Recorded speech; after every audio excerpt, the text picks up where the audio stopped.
everyone, and welcome back to Analytical Amateurs, the show where a bunch No, that was awful. Get the hell out. That was awful. I'll be here all week, folks. No. That was awful. I quit. I quit the podcast. Yeah, I'm resigning as well. Who has a better pun than we need a clever intro. We don't. Okay. We just need you to never say that ever again. We'll just do the OG. Okay. Hello everyone and welcome back to Analytical Amateurs, the show where a bunch of unprofessionals pretend to be professional. I'm Alcatabra. I'm here with Galactic Blame and Triple M. Say hello, guys. Hi, I really don't want to be here now after that. I don't. Come on and slam, and welcome to the jam. We're talking about Space Jam again. Let's go. Not again. We're talking Space Jam again. Not this time. Not this time. No, just kidding. We're talking about Annette and what's the other movie again? Oh, Cinderella, Yes. 2021. 2021. You can already tell my opinion based off of the fact I can't even remember the title. Yeah. Yes, we are talking about two movies. One you probably haven't heard of, Annette, and the other Cinderella 2021, which is another reboot of Cinderella.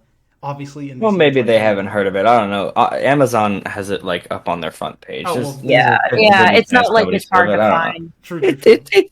I don't know how Maybe indie we're you've heard of it, qualifying but this. you probably haven't seen it. Yeah, more so. That's a probably better descriptor. But yes. Anyway, so it's musicals this time. Yes, which is two fun. musicals from Amazon. Oh yeah, I forgot that Cinderella was a fucking musical. I thought it was just one because big it's long music video, which I guess counts as music. Because it's halfway between a cheesy jukebox musical and halfway between a shitty Hamilton ripoff. But we'll talk about that later. Yes. So just start this discussion.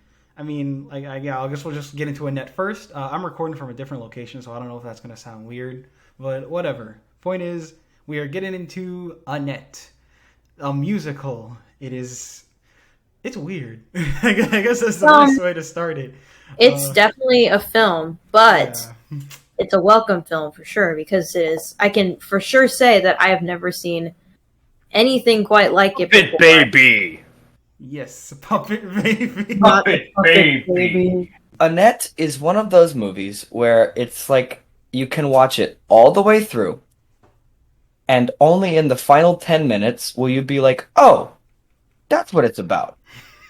That's pretty much it. Yeah, like it is an interesting experience. It's definitely not structured like anything you've ever seen before, but that works to its benefit because you don't see what's coming. Like I can genuinely say that some of the things that happened to me were while I was watching it, I was like, wow, I actually didn't expect that, and that's very refreshing in this day and age. So, yeah, for sure. Yeah. I guess in general, the movie is more or less like a take on like the entertainment industry, like an interesting new take. And I'm definitely welcome to movies like that. Like that's something I liked in the movie Birdman, for example. Their approach to that and like sort of like a deep dive. And Birdman, incidentally, was about a theatrical play, not a musical. I'm not sure if I quite 100% agree. I think it's about how more men should eat pussy. Yes. Yeah. There's the Hey, Adam Driver.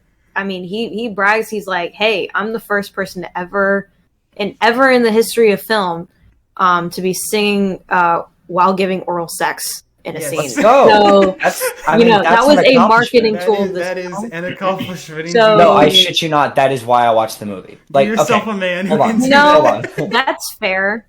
That's not okay. It's not why I watched the movie. Like, I'm not a horny weirdo who's like, there's sex scenes. But no, I watched it because all I knew of it was that it was weird. It was written by Sparks, and that Adam Driver sings while eating a girl out. Interesting. And Speaking of musicals, I actually really like the soundtrack. It has some banging songs on it. I actually have listened to it on Spotify quite a bit. I was gonna get into this later, but I guess I'll get into it now before we get into like deep dive stuff. But like the musical, I mean, here's a hot take. This is I'm kind of split on it, if that makes sense. Let me explain. Here's a hot take. Like, Cinderella's better. Wow. I'm kidding. We're gonna have to remove you. No, I'm just kidding. We welcome opinions. But point is, speaking of which, like, I'm kind of split on the music because, like, on one hand, so first let me say, like, I don't hate it. I like it. Obviously, I listen to like a good select number of them to this day and everything. Pretty good songs. My only problem is that most of the songs feel like repetitive. Like, it doesn't really feel like it's as good as it could be, considering that the movie is a musical. Like, it's not like wait. Okay, songs. when you say repetitive, like, do you mean just filler, or like do you mean like what what a literal leitmotif is supposed to be? Like, not like in the context of like the story and everything. I mean, like, in the terms of in like regards to the lyrics. A lot of the lyrics, I think, feel kind of like recycled, and obviously songs have recycled lyrics, but I mean, it's only recycled lyrics. Like, there's no like added lines, like emphasis to the main idea, or like anything to mix it up. It's mostly just like they'll have a sentence or two and they'll repeat that through the whole thing, and it feels like the score in the background's kind of carrying it. Like songs like don't disrespect "We Love Each Other So Much." That song's a fucking I was gonna get into that, like, because like a song like "So May We Start," like when they were singing that, I was like, okay, great song. Like, I agree. I was enjoying it. Then, like, by the time we get to like the third verse, and it's just like, "So may we start, maybe." I'm like, oh, okay, we get it. You want to start? Nah, can wrong. Can y'all add other lyrics?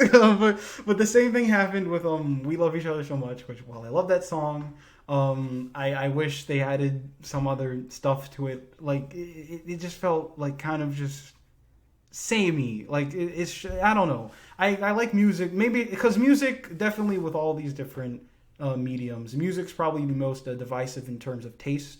Like, I like music with variety. I like listening to a lot of songs that kind of have a story to them. So maybe it's just me. I like Kanye really West.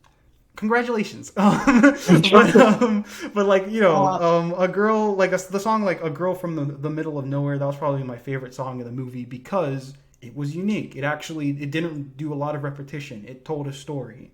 And I also liked "I'm an Accompanist" by The Accompanist because that also told a story. I got some stuff to talk about with that character. Yeah, we'll get to that. And like, my point is that I like when the song, because with a musical, I want the music to kind of progress the plot while also still being enjoyable.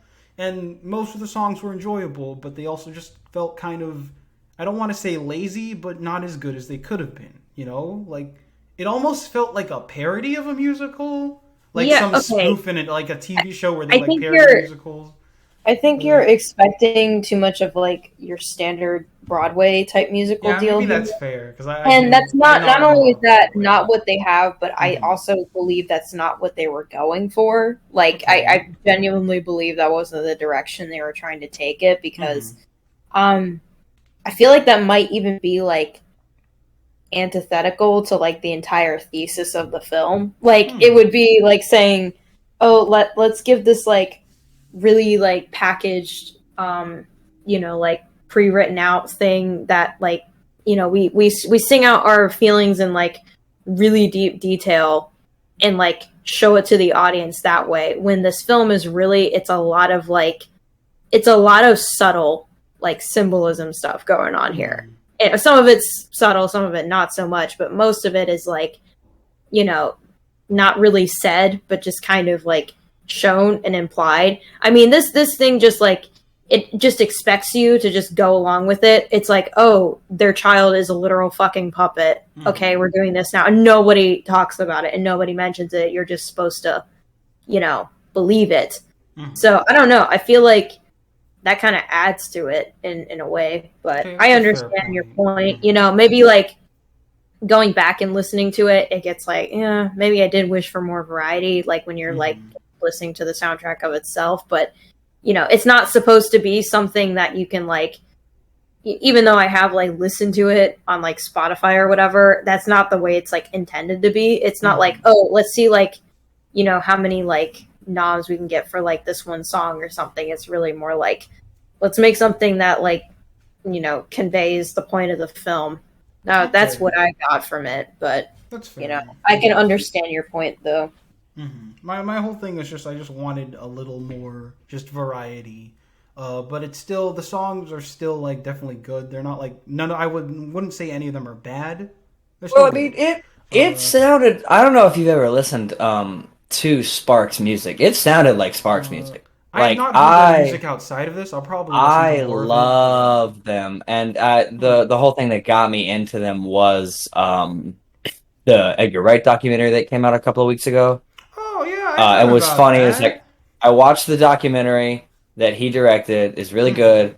And then the next, like 2 days later, I was like, I'm gonna watch Annette. And then I was like, oh, what are they doing here? I was like, oh, they wrote this. So it was a fun little coincidence. I very much enjoyed the soundtrack. It just felt like their music, and I think it really contributed towards the plot in some scenarios. Well, to be fair, I mean, I'm pretty sure any artist's music will feel like their music. Not true. Did you hear Donda? It doesn't sound like Kanye. It sounds like something else. I don't know. I'm talking about Kanye today. Hey, don't. Okay, yeah, that's fair. Everyone's Donda podcast. You don't need to talk about Donda. Okay. I don't know. I went on a road trip today and I listened to a lot of Kanye, so I'm in a weird Kanye mood. No, that's fair. Anyway. Maybe I have like a different perspective. I went to one of those listening events in like Atlanta. And I was like, dang, this is like cool while I was there. I wish I had gotten to go to one of those. I heard they were a lot different in the final part. We're talking about Annette. Sorry. Anyway. Continue. It's cool. What were we talking about? What were we talking about? We're talking about Sparks' music and how you think it fits the film. All right, yeah. I think some of the songs really contributed to the overall feel of the film. As Onyx said, We Love Each Other So Much is very good. And I had split feelings on it at first because, at first I was watching and I was like, well, this seems a bit on the nose. They love each other. It's pretty obvious. But I think that's kind of the point of the song, is their love is extremely materialistic and for the point of view, like for the public. Very performative. Very performative. That's the word I was. And then especially like later on when you figure out that like the whole thing when the accompanist gets thrown into it, and you're so it's like maybe the reason they keep reaffirming to each other that they love each other is because maybe they don't even believe it themselves. Yeah, and it's also even weirder because it's apparently, according to the accompanist, it's his and Anne.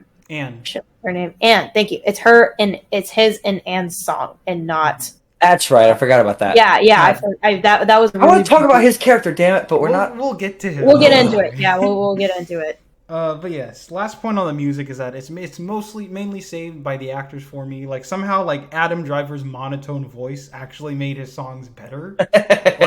No, he's a pretty decent singer. He's great. Yeah, no, he's actually not that bad. He's great in that one scene in Marriage Story.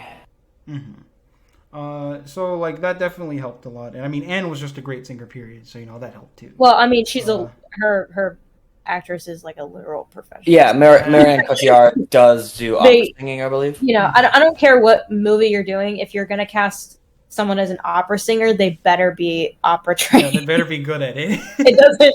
That's not really something that you can like fake or be like, oh, let's just give them a few lessons. Like, no, they have to be properly trained. Other than that, the next point to get into is just overall like aesthetic. We already talked about how like very symbolic this film is. You have at the center of it Annette herself, who, like we mentioned, is a puppet, like a literal puppet.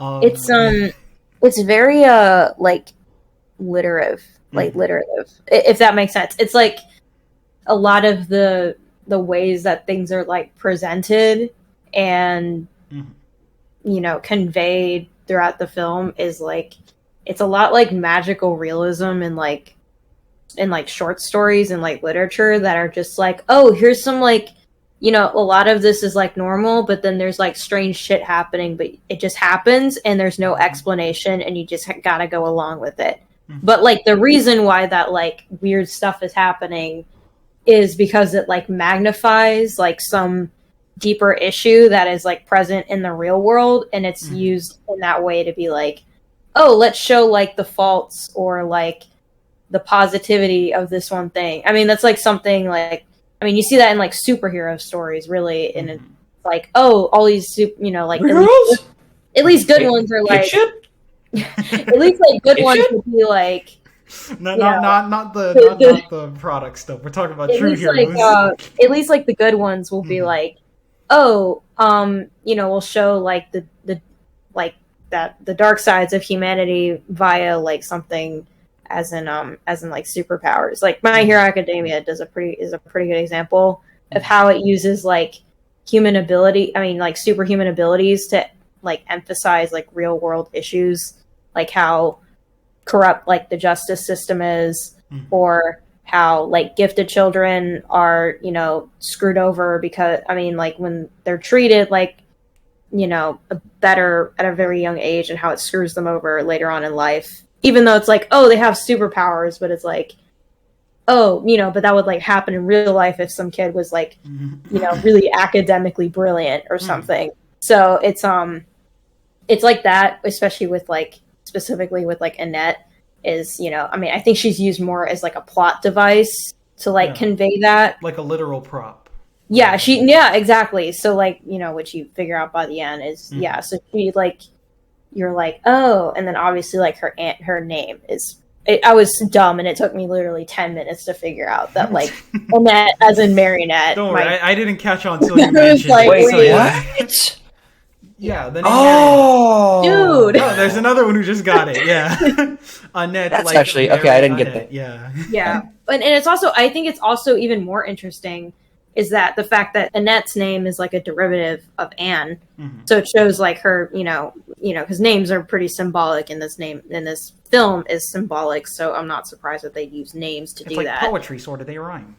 Yeah, but it's not just that. But I feel like it's representative of like the fact that she's like definitely a product of her mom, but the fact that like her and her like allegedly her biological dad is like she doesn't have a name connection to him, so it's like it shows already that there's a disconnect there. Well, to be fair, the accompanist literally does not have a name in this movie. He's just called the accompanist. Also, but exactly. And the conductor, don't forget, they changed his name. That's true. The accompanist goes to and becomes the conductor. But yes, like the point is that her name is like associated with her mom, but like it's not associated with her dad, which is already like, okay, that's kind of weird, like. I don't know. I just feel like that might be a thing, or I might just be looking too deep into it. But the fact that there's so much like symbolism in here makes me feel like that could be intentional. But anyway, so yeah, that's my like 2 cents on it, I guess. What if his name is Et though? Like his name is ETTE. Like that's actually his name. Et? The conductor. Like his name is like Et or something. So and she's Anne. A badass French name, I feel like. Yeah. So it's Anne and Et. Who knows? Maybe. But the point is, yes, I see what you're definitely saying there. Are we talking about this damn character yet? Please. Almost. We'll get there because I want for Annette. Obviously, like since this whole movie is focused on the entertainment industry, Annette is an obvious parallel to child stars and like celebrity children, like who are kind of propped up by their parents and everything in this big industry, and what effect that can have on them. Annette like is basically like she's literally pushed on by the spirit of her mother. Like she's taken after her mother. She has her singing skill, and so Henry is gonna take advantage of that to sort of get his way up. Because now I want to kind of focus on Henry, the ape of God, as he's called. I don't even know what that means. About that. But yeah, it's fine. It works for the film. So.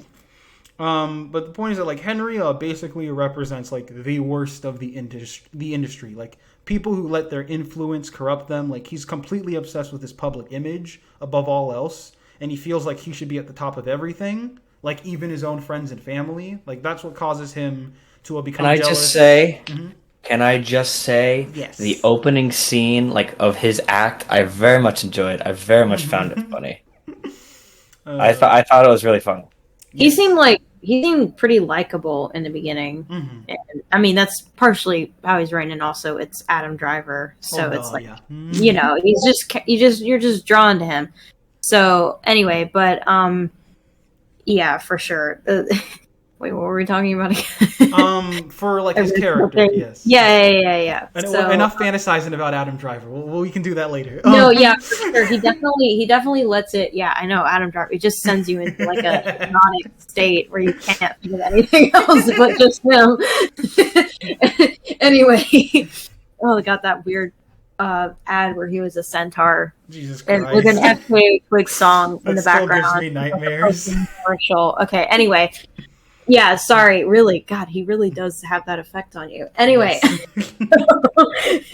so, yeah, like he definitely represents like that superficial, like, you know, celebrity type deal where he's like, you know, he definitely lets it get to his head. He's also hot as fuck. Well, yeah, you missed the part where we were talking about Annika just you were gone. Galactic Blame depending on what angle. Depending on what angle you catch Adam Driver at, he's either like a weird little jelly bean or he's like a huge dilf. It's just like depending what, like Star Wars. I had that problem all the time. One scene I'd be like, "Yo, Adam Driver looking banging right now." The other he's a little fuckable. And then the next scene, I would just be like, "Oh, I have seen people at my high school prettier than him." Like, well, high school. I was in high school. Adam Driver just. What an enigma. And you know what? I don't think we've talked about how weird this movie is yet. Because... Well, yeah, we're getting through No, that. we, like, mentioned it, but... it's a weirdness you can't describe, though. That's the thing. It's like the only way to really sum up how fucking weird this movie is if people watch it. Because even with something like The Greasy Strangler... even with something like The Greasy Strangler, I'd be like, yeah, there's this one really weird scene, and I'll describe it to you. But with Annette, he tickles her. Like, it's weaved into the narrative. I will say I really like the one scene where he throws the door aside and then he goes, "Tickling time." That shit had me fucked up. Hey. I was like, that will be my nightmares. My minus half star on Letterboxd was from that foot shit. Okay. Tickling time. Annika wants Adam Driver to tickling time her. I know. If there's anything I would not want Adam Driver to do, it'd be that. It'd be tickling time. You can do anything else to me other than that. This movie was a bisexual person's paradise. I think people forgot like how much of a dick he was in Girl. Oh god, he's a huge asshole. And then that's what like gave him his like that's like one of his like first bigger roles, and then you're like, oh, but he's like, you know, like, but then you see his other newer stuff, and you're like, Christ, we love Adam Driver, and then in this movie, you're like, oh right, he played assholes. Yeah. Much like Annette, our podcast so far has been extremely all over the place. We are talking about how horny we are for Adam Driver. There's no way to structure. I literally don't even know where to start. Because you can't explain one thing without going into a million others. And I can't even remember. It's like every time you think this movie has gotten the weirdest it will get, the next scene happens, and you're like, oh, okay, we're doing this now, I guess. And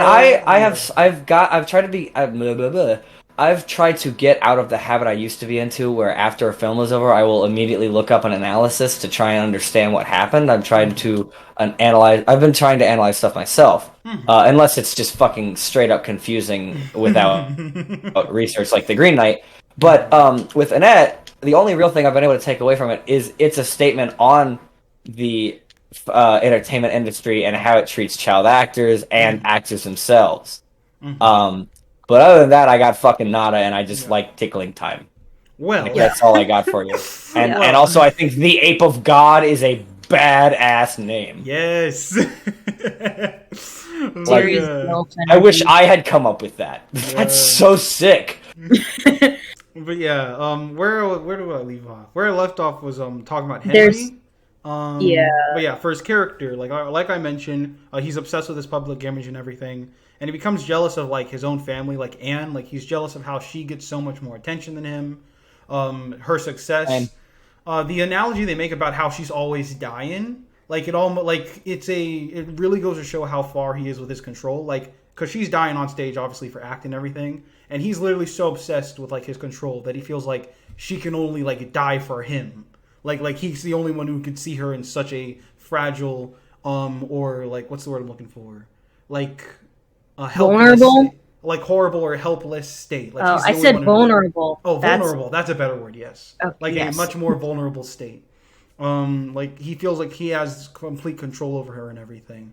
And as he becomes more egocentric, as he realizes she's pregnant and everything, his life starts to fall apart. His act starts not getting as much attention as it did. His jokes are like making the audience pissed off, and he feels like, oh, you have to laugh because it's me and everything. And it really just goes to show how much that ego can get to you.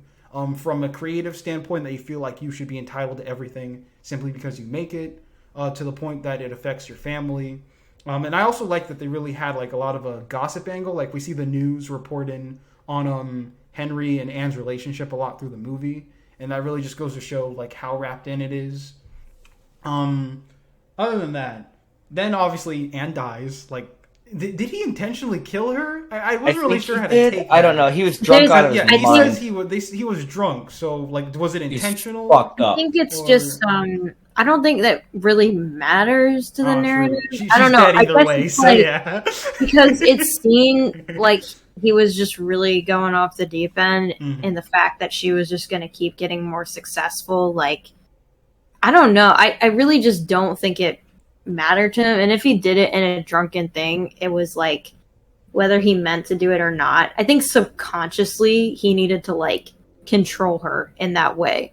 And that he was like, oh, the only way that I can control, this family unit is by her not being here. So that no one else has the ability to control her. And then that's like emphasized, especially later on, when he kills the accompanist or the conductor, because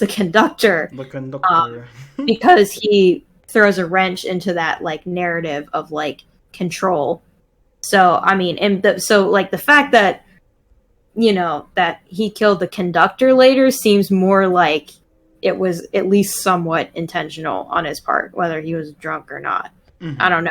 I mean, if he didn't kill the conductor, then it could have been like, who knows? But the fact that he killed the conductor in somewhat of a similar manner, really, he drowned both of them, which is poetically interesting, but whatever. So, I don't know. Yeah, it does seem like a commentary on like that as well. I mean, also like the fact, like it's somewhat like, not as much, but like also celebrity like romances where definitely. Like a lot of them will start falling apart when like one of them like really starts popping off and then the other's kind of left behind. Like it creates like a disparity because they're now at like a different power level in terms of like influence, and that is kind of a big deal because it can make like the one who's not as influential feel kind of insecure about themselves, which can affect their relationship. But I mean, I'm not a psychologist and I'm not a celebrity, and I'm not a celebrity who's in a romance, so I wouldn't know what that's like, but that seems like kind of a trend that happens a lot. So I feel like that's another commentary part they threw into this. Yeah, that was an interesting thing to explore, because usually with like romances and these type of stories, like big romances, it's always they've already like broken up, or like they're in the process of breaking up. A lot of these like big celebrity, or just more so like character studies, it's more like that. You never really see the fame effect like play into it. It's more so just, oh, we just weren't good for each other. But here, like, it seems like almost Henry and Anne could have been good for each other if it wasn't for fame like corrupting their egos. So that was definitely an interesting angle to approach it from, for this movie at least. Okay, we should wait. I mean, I guess we can talk about Anne maybe a little bit. Yeah. I don't know. I think Anne was also somewhat of a plot device in this, in my opinion. But it's I mean, it is really about Henry mostly, and like how his, how it affects the world around him, because he's the one pulling, literally pulling the strings across the rest of the film. But I feel like even something like The Accompanist has kind of more character than like Anne does, because Anne, I mean, we've already talked about enough spoilers, but Anne dies like halfway through the movie. So, which I was Way really too surprised soon. about. Well, she gets the Force Ghost treatment, so it's all good. Yeah, but yeah. I mean, but that's like, and she doesn't even really do a lot after that. She does show up, but like it's more, you can't really exactly ascribe it to her as a person quite, but because you're like, oh, is this like a figment, or oh, is this like actually like a ghost type deal? But yeah, it's kind of weird, like because I feel like she could have had maybe a little bit more character, but I understand that within the context of the story that it doesn't really matter, I guess, in a way, which is kind of sad, but but it's fine. I mean, I think her actress did a really good job, but what I saw it like represented, I saw that Anne kind of represented like the faded, what's the word I'm looking for? Like the faded star, like a star who kind of like a celebrity who goes out too soon, either because of literal death or because they retire or because they find like another a Club passion. 27 type situation. Yeah, like someone who like is in the spotlight and everything, but they like get out before it can like truly corrupt them or whatever. If you know what I mean, like. Yeah. What's the term for that? It's like her death like immortalized her or whatever. Something like that. Yeah, it's like people who die really young. The whole Club 27 thing is like when they die, when artists like die really young, then they're like art in their work becomes immortalized because the whole you either die a hero or you live long enough to see yourself become a villain kind of ordeal. In a way. I wouldn't really say that, but I mean, I guess I understand. That's the best parallel I can think of off the top of my head. But it is like, oh, you don't have enough time to like fuck up your reputation, and therefore your reputation within your art. Yeah. So it's like, yeah, it is like kind of the flying too close to the sun type deal. So, but they avoid that by doing it. Yeah, but I don't know. I mean, I guess we can move on to the conductor since Wait, I want to give some points to Anne. I thought like she's truly dedicated to her craft. Her relationship with Henry. One thing I was like a little confused on is how it kind of just spirals out. Like I guess the whole point is that it was always artificial. You do have this one point where she like sees on the news that 6 women have come forward about like abuse of Henry. But it was a dream. Was it a dream? It was a dream, dude. Like, because I know she like we see her like heading towards the tunnel, and then she like wakes up, and I'm like, oh, so did that not happen? It was a dream. So that was just like an idea of something that could happen. Yes, it was a dream. Okay. I think that was a statement on how she knows that deep down he's a very violent person. Okay, that makes more sense. Yes. Okay. All right then. That was one of the songs I felt were kind of weird. Yeah. The rape song. It just kind of happened over like 6 women have come forward. I was like, oh, okay. The rape song. You know? That's one way to put it. Yeah. Sparks rape song. Sparks rape song. Yeah. Put that on a catalog. But yeah. Point is, like, obviously, like, by the time, like, she has Annette, like, she's the one true good influence for Annette, who we'll get into later. Like, she truly cares about her. She'll play with her. Then Henry, like, I like how they're actually having a good time. Then Henry comes back, and her whole demeanor just fades. And that's how you can see the cracks kind of forming. But yeah, like, she quite literally lives on through Annette, as she was Annette's one good influence. But again, we'll get back to her. Now let's get to Et, the accompanist. That's my Let's go. Let's get this shit. All right, top of the morning. Top of the morning. Go ahead. Go on, Triple Movie should have been about him. Yeah. Best character in the movie. There's a bull. No, I'm not fucking kidding. I mean, I prefer Henry, but I can see what you mean. But yeah. Do elaborate though. Give me a second. Let me put my thoughts together. Okay. Don't think about Adam Driver's body and you're good. Look, it's just all right. The Accompanist was very interesting to me for several reasons. There was so little of him. That was one. And every time he was on screen, he was kind of a scene stealer. Like, I think, and this is, and maybe it's because I am currently in the painful process of watching The Big Bang Theory. Stop. Yeah. Why are you doing that? I started episode 1, Why the fuck have they done that? And then here I am 11 seasons later, and I want to stop because it doesn't get better, it gets worse.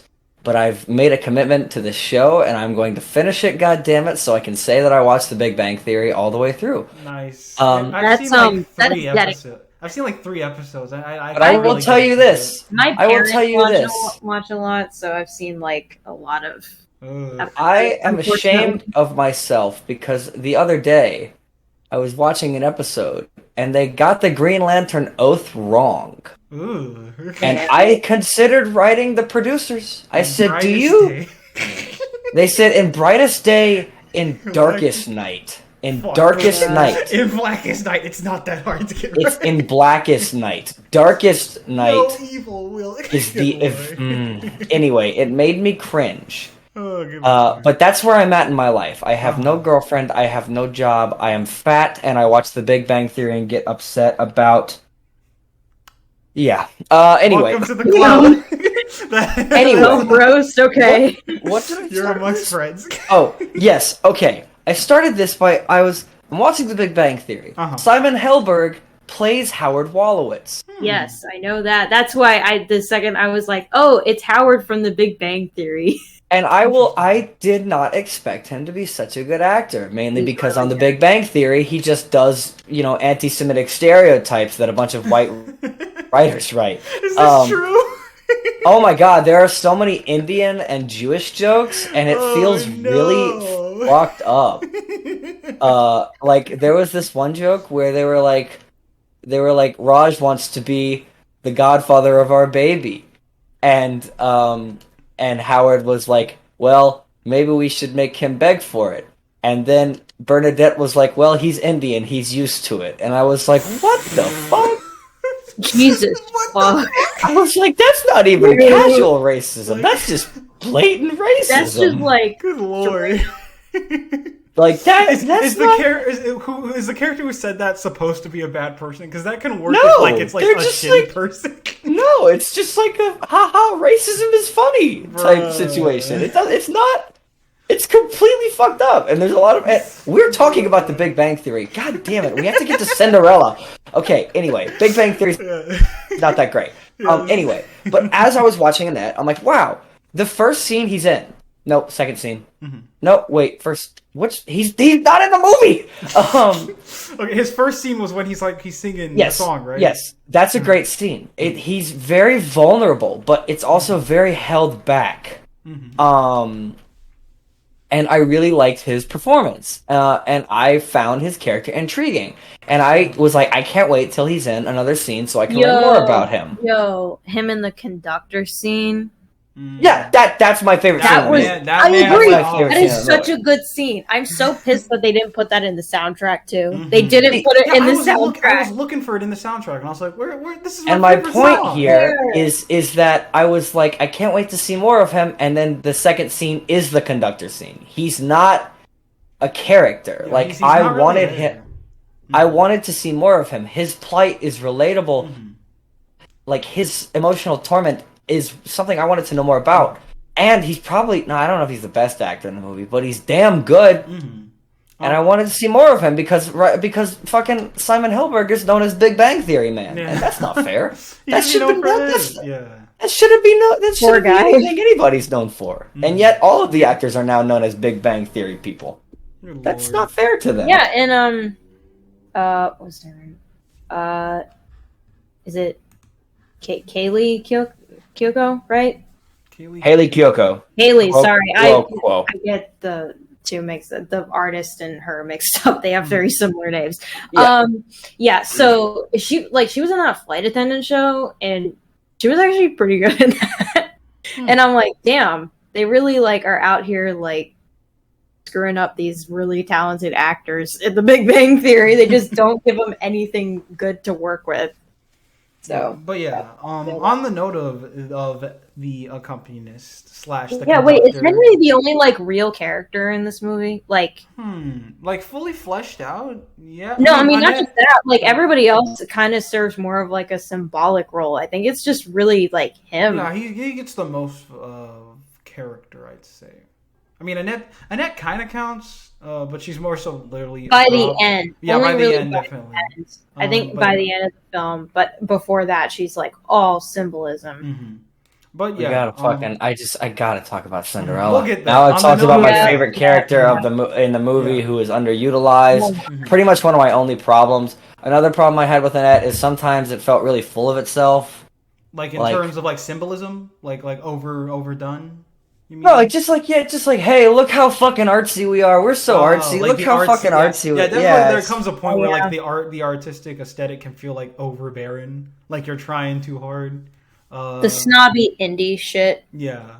In the context of this film, I didn't really get that. I thought it was fine. It would like some characters would kind of be a little too like bombastic, and like I guess it's because they're literally in a musical, but it kind of felt like like it felt like the musical style bombastic like flair, but it feels kind of weird to see on screen like in a movie. Like I can only think of I have not seen the Les Mis movie. I have only seen like one scene from it. oh, it's so good. But I think Well, I something think like it's so that. good. Russell Crowe. Russell Crowe was in that. But anyways, my point Yes, is and that he's not good in it either. I've only seen the clip of him going, and I'm Javert. No. But Russell Crowe's like the worst part of the movie. Okay.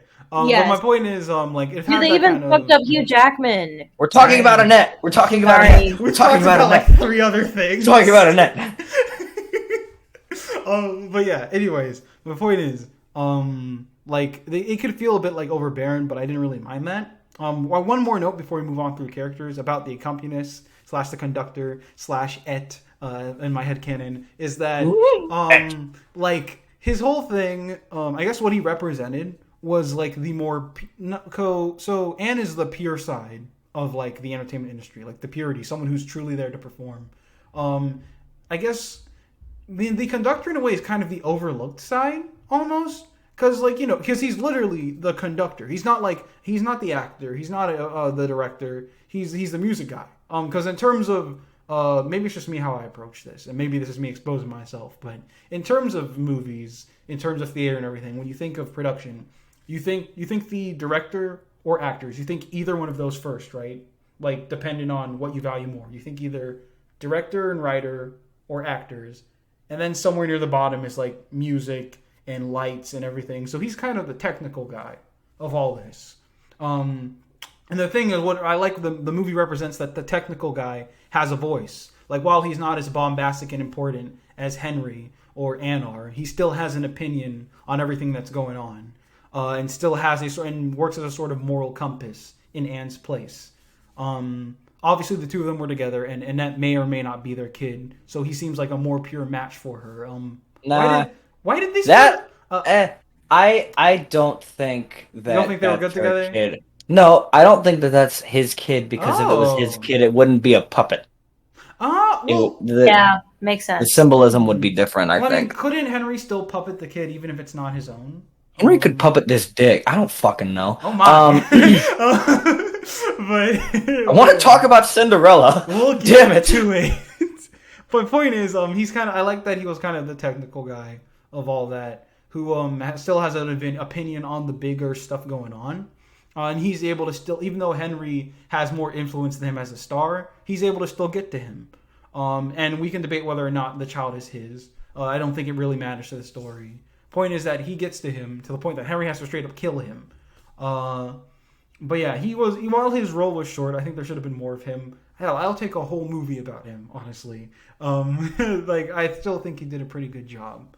And in terms of other major characters, the only other major character is the title character herself, Annette. Annette, like we already Talked mentioned. about Annette, though, really. Well, like we mentioned already. Other she than the represent- ending. Yeah, like we mentioned, she represents a child star, being literally puppeted around, and everything. That puppet, Jesus Christ, that puppet scared the hell out of me. I remember when the puppet showed up, I was like, so we're really just not going to talk about it.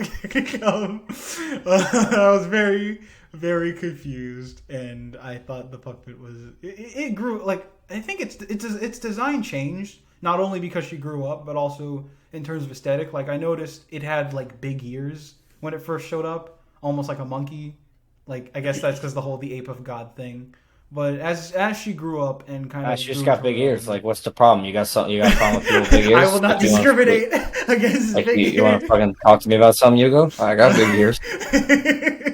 No, I'm sorry. I did not mean to get personal. I don't want to get canceled by the big eared community. Shut up. Oh, trust me, we've been canceled for other things. 6 people have come forward about Hugo's fucking big ear racism. Oh, good lord. But yeah, the point is that Annette, as a character, like I mentioned, she was obviously a metaphor. What I like is that, like, she really just she's just a kid. What she wants is affection, from, like, her family and everything. Like, she was happy when Anne would play with her, but now she's kind of being, like, pushed around for, like, the celebrity style and everything. And she's not, like, she doesn't voice concerns, but she's also not happy about it. Like, she gets noticeably quiet, which I thought was a good detail. Like, it would have been easy to have her just, like, cry and yell at Henry and be like, I hate you, I don't want to do this. But instead, she's kind of somber because ultimately she still wants affection from him now that Anne is gone. And, like, so that's what the lamp, that best represented that. Like, he got her a lamp. She seemed happy. She went along with it because she thought this was how she could get to his affection. But as she saw him slowly spiraling down into the ego and everything to the point that he killed the accompanist, then she realized, like, there's just no hope and that she can't get this. And her breaking the lamp is her literally breaking, like, her trust in him. Her heart is shattered. That was probably, like, the most on-the-nose symbolism in the movie. But anyways, her gift, obviously, she can sing very well because Anne's ghost haunted Henry with her voice. Like I said, that kind of represents how her mother lives on through her, since Anne was the one to most inspire her. And then by the time we get to the ending, she straight up exposes Henry, like, on stage. She straight up tells everyone, Daddy kills people. And then, like, he's done. He has escaped the law enough, like most celebrities do, but now he's finally been caught by his own spouse. I saw a meme. This has nothing to do with this. Here's another segue. I saw this meme for Attack on Titan, because as a little kid rats out, like, his parents, in that show, in the comic and everything. So I remember the meme was like, imagine busting a nut only to have your nut bust you. And now that applies to Annette, of all things. So I like how that works out. You know, Henry busted a nut, and now that nut busted him. It's like poetry or something. I don't know. But anyways, my point is, by the end, she obviously becomes, like, a real kid. Like, she's, like, the puppet no longer matters. It is left behind with Henry, and she gets to leave as a normal human child. Mm-hmm. And wow, she's not a puppet anymore. Yeah, like, she's now free also from another one of the on the nose ones, but it fits for the thing. Like, it has to be kind of like that. It's not, you know. So yeah, that's all I can think of. To that point, like, I was surprised at how bittersweet and, like, kind of sorrowful the ending got, because, like, she straight up just doesn't forgive Henry. Like, she goes on a whole tirade, like, I'm not gonna forgive you. Like, I don't love you anymore. Goodbye. And I was like, damn. Like, I really thought, like, she would go on to be like, you're a bad person. Simon Helberg. Yeah. I really thought she was gonna be like, hey, you've done all this bad shit, but I still love you, because that's how these stories end. But no, she's like, no, I don't love you. You don't get my love. You've done too much. Goodbye. And, like, that was powerful. That was kind of like a sort of bittersweet ending to represent, like, this is what happens when the power gets to you. That even, like, the person you'd expect to love you the most, your child, will abandon you. Henry has nothing now. And I wish we got to know, I don't know what will happen to Annette now, like, what her life will be like. Like, it would be nice to get, like, sequel! That'll be the sequel, her in high school, Annette's high school shenanigans or something. They'll make a whole sitcom about it. Did we discuss, I've been a bit out of it, did we discuss the symbolism of her turning into flesh? Yes, she's finally free. Well, I was going to say, I believe that is the moment she becomes. Well, I mean, it was pretty on the nose, but, you know, I believe that's the moment she becomes not a puppet anymore. Yeah, no, and especially, like, not only does she not, you know, does she turn into, like, a human and not a puppet, but she leaves the literal puppet behind with Henry. Yeah, and of course, that was the moment where I realized, oh, that's what the movie's been about.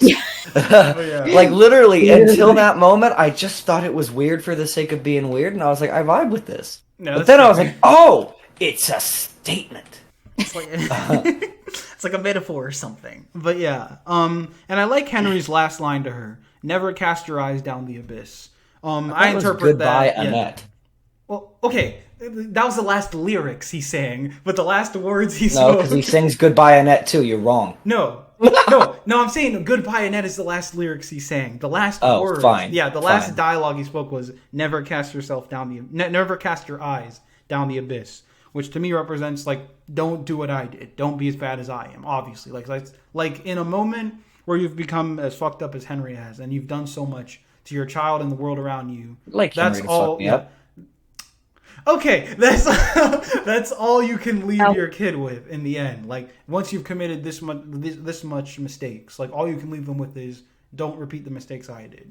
And it's almost heartwarming in a way because through that whole song, Henry is just saying, I don't want to I'm not trying to get your sympathy. I just want to know that you love me, and she still has to deny him. And that's just kind of the tragic truth to it. Like especially with celebrity children and all the drama that surrounds them. I can't imagine what they're going through with stuff like this. Obviously, I don't know any celebrity children right now who have to deal with a father who's killed like their wife as well as their best friend or whatever, but you know what I mean. But yeah, could have been worse. He could have faked her way into college, but I wouldn't have that made for an interesting movie. But anyways, enough commentary. Point is that it's time for Cinderella. I mean, that's kind of I guess, like, for, like, wrap-up notes now, that's kind of the movie in a nutshell. A very interesting but thought-provoking drama on entertainment. There's a lot of little subtext there, like the idea of, like, comedy and what isn't offensive with your audience. The idea of, obviously, child actors, as we mentioned. The idea of marriages for famous people. The idea of ego and what it can do to corrupt the soul. And it's all just a really well-told drama that ends in a very tragic but understandable way. Yeah, go watch it. It's great. Anyways, I don't really know what else to say. All right. And now... Okay. Go ahead. Okay, he's opening up. All right. I'm gonna come up with the perfect word. One word to describe this movie. All right. Have at it. Cringe talk. Cringe talk.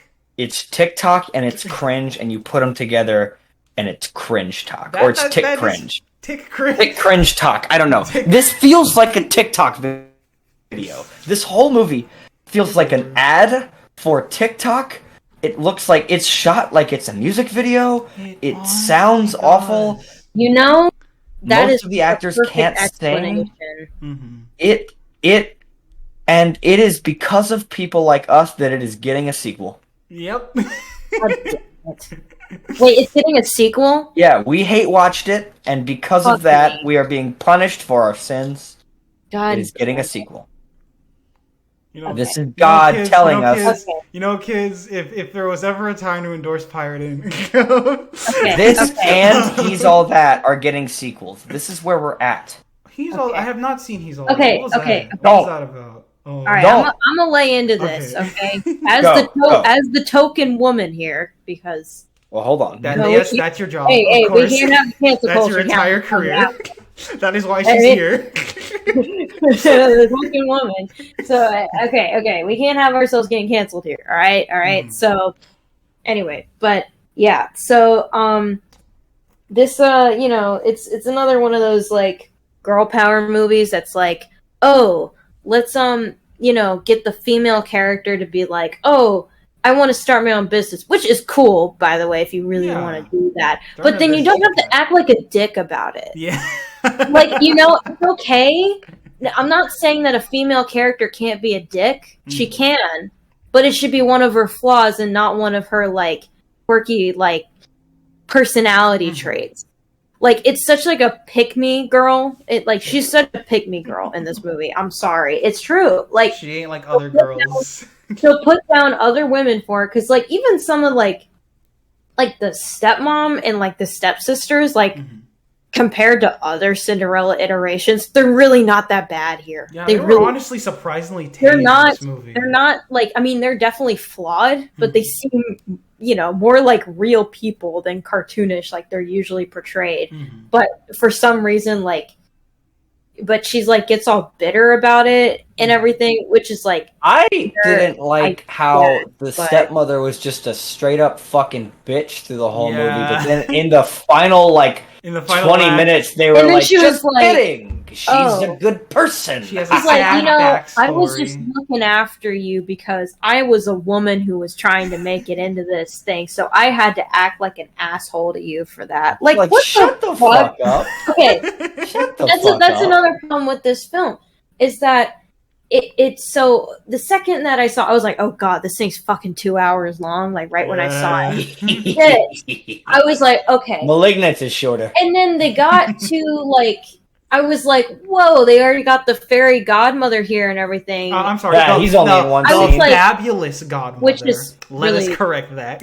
Anyway, so they got the fairy godmother there, and it was what 20-30 minutes into this film. I was like, what the hell else are we gonna do here? And then that's why, because the third act of this film is genuinely terrible, because they suddenly, because it's like they decided to give the king and the queen a character plot line, even though they had no character prior to that. They did the same thing with the stepmom. It's like they forgot, after they wrote the actual Cinderella story part, that they were like, oh shit, we gotta give the other characters character.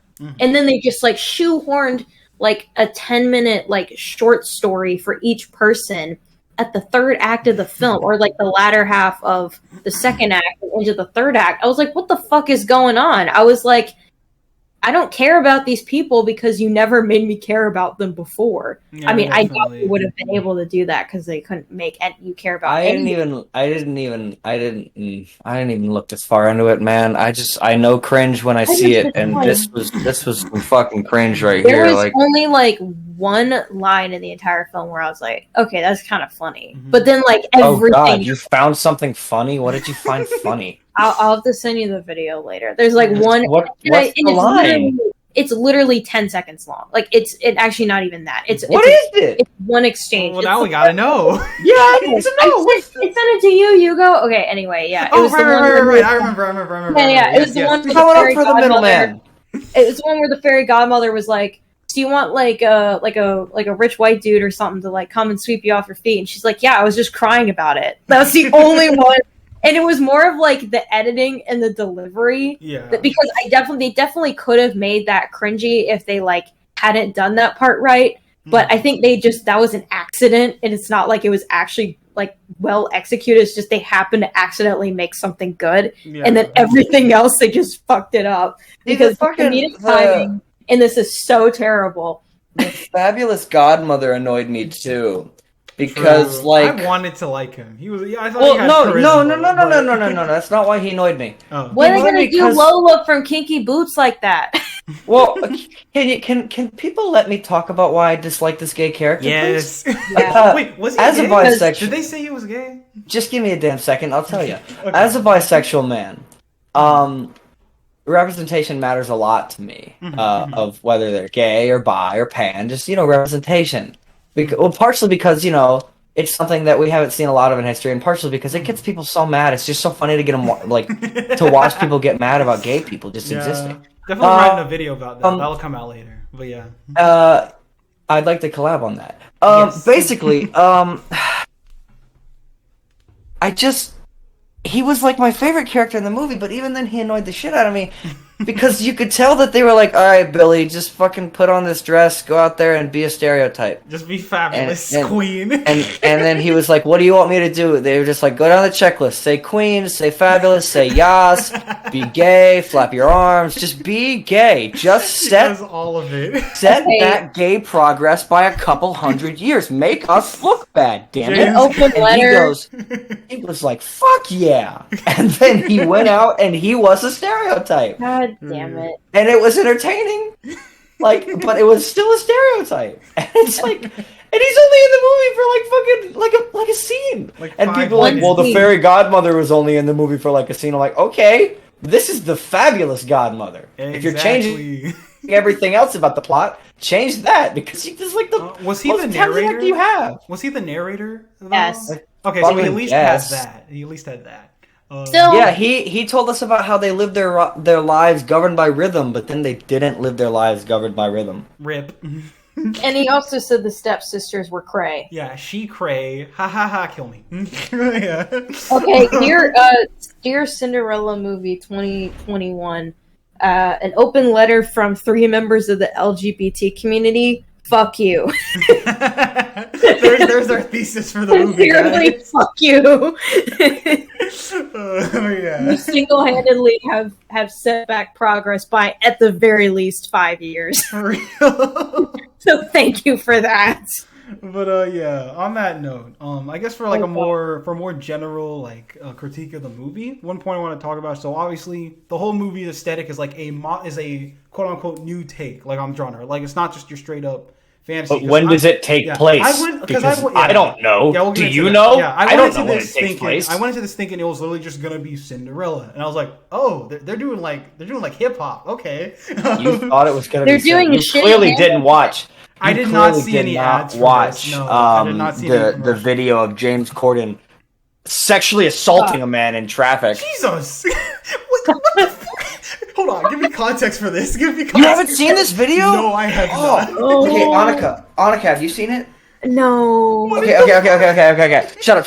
This is so funny. This trended on Twitter for like 3 days. Okay. Basically, what you know how James Corden is like the unfunniest man in the world, right? Damn. Well, we all fucking hate James Corden. I don't think anybody actually likes him. Hey, before you came into here, I was telling Hugo that that I think James Corden is like a tumor that was given like life and sentience, and that that's what makes me. That's what makes me laugh. His like, malignant James Corden toxicity and like. Is he the one who does? He does all that like he does the Late night. crosswalk Broadway, right? He's on Give me a second. I'm about to talk about Crosswalk Broadway. He's literally, just hold on. Literally, Hold on. Okay. Hold on. Okay. Like Just if I you're got too I close got to him and you breathe him in, you'll get. Annika, I will kill you. I'm sorry. I was trying to finish my bit, so fuck you.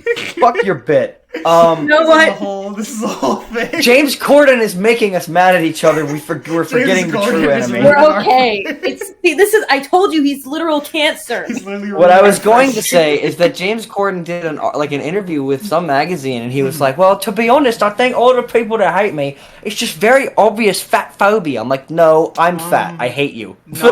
I'm fat. You're the worst. I don't think that fucking has, loser. I literally, like I don't see what that has to do with it. You are James. the Like, unfunniest man in Hollywood." There's this billboard I pass every time I come home from Georgia, and it's got him, and he's hunched over, pointing out of the billboard at me with like a big smile on his face, That is and so it feels like a nightmare threat. fuel. It feels like a threat. Like you're next. See, I hate how unfunny and how he's just so popular and yet he's so unfunny. for real. But like, I could forgive him if he was like a nice person. I'd be like, okay, I don't respect you as like a comedian, but like, I guess at least you're an okay person. Mhm. But I mean, allegedly, I don't want to get we have someone's okay, gonna come out. Okay. But Just- allegedly, he's a dick. Damn. So- Give me. I started this by talking about the thrusting. Right. Okay, yeah, give me context for that. We almost Here's what forgot happened. about that. Yeah, Here's what give me happened. context. So this video trended on Twitter for like 2 days. Basically, what happened is Camila Cabello, Idina Menzel, oh my god, I forgot his name. I just said it. The prince? No, the fabulous James- godmother. I James just said his Corden? name. Billy? Billy Porter. Billy Billy. Porter Hey. and James Corden all put on their costumes and interrupted traffic to sing "Let's Get Loud." Dude, Um, imagine stopping in traffic and James Corden and Camilla. Well, but Cabello the are best part, the best and We worst run part of the them video over. is there. So the 3 other cast members, Camilla and Idina and Billy, are like on like dancing on the hood of the car, like keeping a respectable distance. They're like in front of the car. James Corden runs right up to the guy recording it and just puts his hands behind his head and violently thrusts his hips while dancing. It's like a pelvic thrust, and you can see and hear his dick slapping against the mouse costume. Oh my god! No. And I don't know if you guys saw this, but I gave it 5 stars. But for about 2 days, Letterboxd had a 10-hour movie called James Corden Hip Thrusting, and I gave it 5 stars. It was literally 10 hours of him fucking the camera. But then they took it down because it wasn't a movie. I guess I don't know. To me, it was cinema. Real art. That's a real movie. But yeah, I recommend while you're editing this, you go in the future. Yes. While you're editing this, I'm talking to future Hugo, not present Hugo. You go in the future while you're editing this. Look up the video and kind of put that on screen while we're talking. Just kind of loop it if you can. Make it good. Anyway, it trended on Twitter. Like, there were so many funny jokes. Just like, imagine your wife is giving birth in the back seat and James Corden sexually assaults you in traffic. My favorite one I think I saw was just like, technically it's not manslaughter if I plan it, right? What? Like, if it were me. That's actually first degree murder because it's premeditated. All the people were making jokes like if it were me, I would have run him over. Like, no, you wouldn't have. No, however, I'd want to. No, you wouldn't have. You would have wanted to. You wouldn't have. Yeah. But what I would have done is I would have laid on the horn. I would have honked. Like, I would have noticed the cameras, and I would have been like, "You are not using me to promote this garbage movie." I would have just laid on the fucking horn and stared at him. Hey! If James Corden comes up to you and starts humping your camera, you have every right to defend yourself, and then in court, if you end up in a murder trial because you killed James Corden, you can just say that you were defending yourself from sexual assault. It's totally legal. I just fucking hate the man. Everything he does breeds anger. Anyway, so that happened. Yeah, fuck James Corden. I told you We were talking about Cinderella? Yes. Obviously, at least this one is relevant because he's in the movie. And we'll get to that. But I can't remember how we left off. We were talking about the time period. Yes, I was talking about how I thought this was going to be a classic Cinderella. But it turns out it's this big modernized one. But it wasn't modernized because they mixed the two time periods. It's the sort of Hamilton aesthetic. They kept all the parts that are like, oh, we can make a commentary on this about the modern day, but then like still do modern shit. Like they're like, oh, women can't do anything, but then they also like bust a move. But they also like kind of treat women. It's weird. It's like that one scene where Cinderella's like in the square or whatever, and she's trying to sell her dresses. And like before that, everyone's like, you can't sell dresses because you're a woman and you can't start your own business or whatever. And then like everybody who's coming up to her and is like, you won't make it or whatever. It's also women too. I'm like, what is happening? It was like, it's your commentaries that people are just going to be shitty to you and that like it's hard to start a business, or it's the fact that you're a woman, because that doesn't negate the fact that there's other women that are telling you that. What? And we can get back to that because there's a point I have about that. For first thing I want to get into is like I was talking about the aesthetic. It's kind of just this weird classic ex-modern aesthetic. Kind of has a Hamilton vibe to it, and unlike Hamilton, it doesn't cringe. Unlike Hamilton, it does not make me want to tear my hair out, so that's something. Well, point is, the dance routines, the peppiness of the actors. Thing is, I actually liked this aesthetic. The jukebox musical. Yeah, I did not like the music. We'll get to that. But I liked the whole pop aesthetic. That in itself is fine. The only problem is that it doesn't like make sense lore wise. Like we talked about, what time does this take place in? Like because this is a medieval Europe. This is a medieval European kingdom, and yet it's so ethnically diverse, and yet they still have sexism. So they'll put down women, but they have no problem with other races. Hold on, guys. Hold on, guys. We are thinking way too much about this. This is Cinderella. Like, fair enough. We're analyzing the wrong things. Let's analyze how fucking Camila Cabello can't sing. Damn. Yeah. I this know entire movie, she's a singer, right? Because I know her No. from the she got famous. Fifth Harmony, and then Oh, yeah, she got like a she was. career. Honestly, if you had told me that she was another one of these people that got famous off of TikTok, I probably would have believed it. Okay. Also, she has a very problematic past as well. Which, I only know her from the song "Don't Go Yet," so yeah. Nobody talk about. Mm-hmm. Yeah.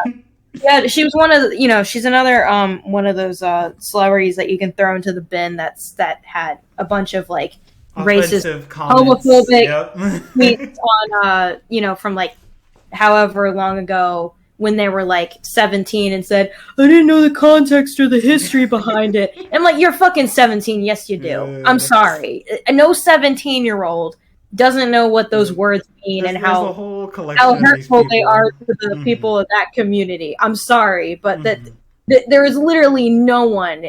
Like, you went to school, honey. You went to school. You were taught history. You know that. And I'm sick and tired of every single celebrity saying the same damn thing where they're like, I didn't know the history and the context behind it. Yes, you did. Yeah. Okay. Real talk about that. Like, when it comes to all these like resurfaced comments, like, thing is, okay, I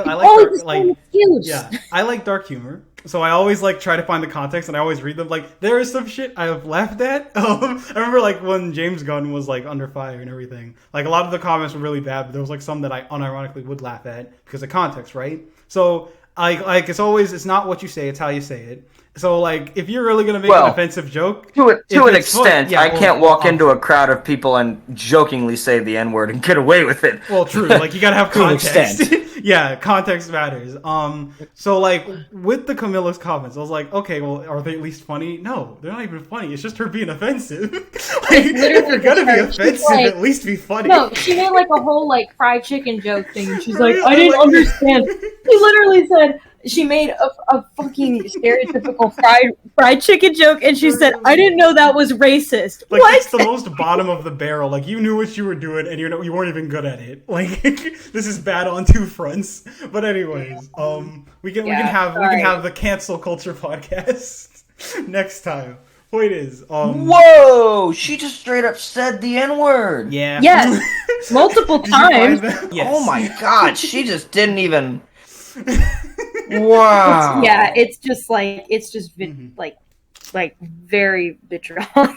But anyways, her character in the movie was, how do I put this? A bitch. Like, I didn't like her in the movie. That was my entire point. Yeah, I was trying to like these goddamn, but it was a woman who wrote it, so that makes it even more sad. No, it's true. But anyway, it makes it even more sad. Yeah. It's like, the only way to make women seem strong is to either put down men or to be like, or to just make them a dick. Like, no, you don't have to do that. And if you make them a dick, make that a personality flaw, not if that's a thing that, I mean, she can be witty and like quirky or whatever, but like the way that it's presented is like not very good for her. It's not, because like for overall Ella's whole personality, I'm gonna call her Ella because I know the movie's Cinderella, but apparently like I never really got how people call her Cinderella because that's technically an insult. As Billy Porter says, the name's Ella, y'all. Get it right. Yeah, so I'll just the worst line of the film. It's the last line of the film. But yeah, I'll call her Ella.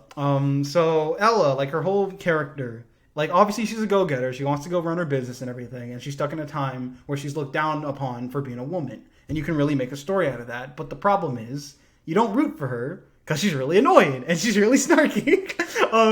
Because one of the key scene that represents it the most for me is the get off my dad scene. Which sounds wrong out of context, but basically, Ella was like standing on a statue or sitting on a statue of the king. It was during one of the awful musical numbers, and she's like, awful. Fuck 'em. She's like sitting up there trying to like watch or whatever, and so then like the king's all like, "Get off my dad," the statue of his dad. Everyone turns around and like she says this dumb thing. She says, "Oh great, everyone's staring at me," and I'm like, the fuck did you think was gonna happen? you're standing on like special property. You're standing on like someone's private property, messing around with their shit. The attention board that like with literally like a crowd of people in front of you. Like if I went out like to my campus right now, like went and just stood on the statue of like our mascot, and then I'm surprised when people stare at me, like no. But yeah, and then after that, she just starts going off about how she can't see from the back. She's like, "Hey, like everyone's too tall. I can't see from the back. Maybe help us peasants out here who are shorter and everything. You're matching like," and basically she's being snarky to the king, and everything. And I'm like, you're doing this the wrong way, because she's being snarky about the fact that she can't see the king from the crowd. Which, small nitpick, he's like 4 stories high, and they're all on the ground. She should clearly see him without having to stand on the statue. But ignoring that, she's saying that she can't see him because she's not privileged enough and everything. And I'm like, why are you making it about your height though? You do realize there are rich, tiny people and poor, tall people, right? Like your wealth status in the kingdom has nothing to do with you being able to see. The king. I think. No, I'm going somewhere with this. I'm going somewhere with this. I'm going somewhere with this. Trust me. As long as you're going somewhere, this feels like a rant about nothing. This is not me trying to nitpick. I'm trying to bring up how the character. Okay, so my point is like she's like making this whole thing about her height and everything, and like basically backsassing the king for it. And then afterwards, the prince is all like, "Wow, she's so stunning and cool and everything." And I'm like, "Why for that?" Because obviously, back to the theme being that like she's looked down upon for being a woman. Why couldn't that be what she calls him out for? Like in that moment, why couldn't she be like making fun of the king for enforcing rules that keep her from running a business? And that's what makes her look tough. Then we'd be more endeared to her character. But instead, she's just being bratty about her height. Like this literally feels like the stereotype, like where like someone gets in trouble for something, and then they pull like the race or the gender card. Like, is it because I'm black or something? Like, you're just like, why? Cinderella 2021. Oh, like you're asking too much. And it just made her look bad. That's my point. Like the movie's trying to endear us to her for being a rebel, but this is the most dumb thing to complain about, and just makes her look like a spoiled brat. Saying those other things, she's very judgmental in the movie, despite the fact that she knows what it's like to be looked down upon. Like she judges like the prince, she judges everyone around her, and she's just really snarky and hard to talk to. And it doesn't endear you to her character, because contrast, she's being like looked down upon by her family. She has this shitty life and everything, but because she's so sassy, you don't care. Like the movie is literally ruining its own character. I didn't care because she couldn't sing. I was not analyzing Cinderella's character as heavily as you were. She could not sing. She was always out of key. Yeah. And she did you notice weird. How much she moved her jaw a lot when she sung?